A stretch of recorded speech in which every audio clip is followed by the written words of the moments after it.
Good morning, church. It's March 23rd, and we're in Matthew chapter 14. I'll read verses 28 through 33. And this is Peter walking on the water. And Peter answered him, "Lord, if it is you, command me to come to you on the water."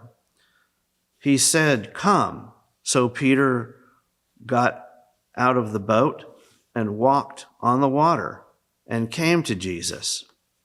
But when he saw the wind, he was afraid and began to sink. He cried out, "Lord, save me." Jesus immediately reached out his hand and took hold of him, saying to him, "Oh, you of little faith, why did you doubt?" For when they got into the boat, the wind ceased, and those in the boat worshiped him, saying, "Truly, you are the Son of God." We see in this passage, right before they're in the fourth watch, they're in this boat struggling against the wind, and Jesus walks on the water to meet them. He'd been in some solitude, and he comes out to them, and they think they've seen a ghost. And so Peter, being the impulsive guy that he is, says, "Lord, if it's you, come out and let me come out and meet you."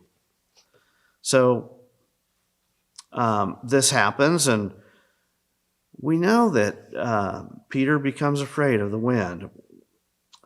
So then we see in this, Peter's really impulsive. He's kind of a guy that jumps in with both feet. And we should take courage from this, because I know there are some of us that are very much like Peter, jumping in and doing something. It's kind of like we look before we leap, we leap before we look. Well, Peter is very much that kind of person. And so Peter's heart is motivated by love. We see some great things when we study Peter.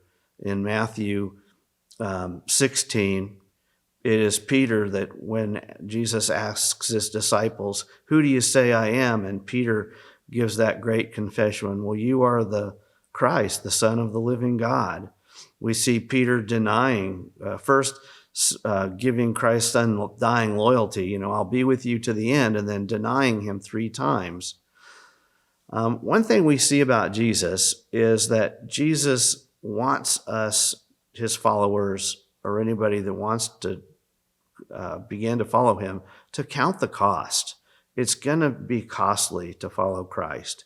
He doesn't want us rushing in to being his followers.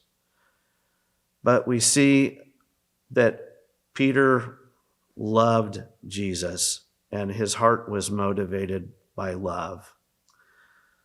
We see another interesting thing in this passage as they're getting back in the boat and the waters are calmed. There's an ancient story of a woman drawing water from a well, filling it to the brim, and then taking a piece of wood and floating it on the top of the pail.